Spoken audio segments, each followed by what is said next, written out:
Trump इंतजामिया ने दुनिया भर में अमरीकी सिफारत खानों को नए स्टूडेंट वीजे जारी न करने का हुक्म दे दिया है। वजीर खारजा मार्को रूबियो ने वाज़ेह किया है कि गैर मुल्की तलबा के सोशल मीडिया अकाउंट्स की जांच की जा रही है, जिसके बाद गैर मुल्की तलबा को वीजे जारी करने या न करने का फैसला किया जाएगा।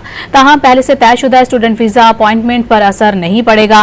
महकमा खारजा की जानिब से सिफारती मिशंस को भेजे गए मेमो में बताया गया है कि यह हुक्म आइंदा हिदायत तक नाफिजुल अमल रहेगा। ये इकदाम अमरीकी जामियात में यहूद दुश्मनी से निमटने के लिए किए जा रहे हैं। ट्रंप इंतजामिया ने दुनिया भर में अमरीकी सिफारत खानों को नए स्टूडेंट वीजे जारी न करने का हुक्म दे दिया है। वजीर खारजा मार्को रूबियो ने वाज़ेह किया है कि गैर मुल्की तलबा के सोशल मीडिया अकाउंट्स की जांच की जा रही है, जिसके बाद गैर मुल्की तलबा को वीजे जारी करने या न करने का फैसला किया जाएगा। ताहम पहले से तयशुदा स्टूडेंट वीजा अपॉइंटमेंट पर असर नहीं पड़ेगा।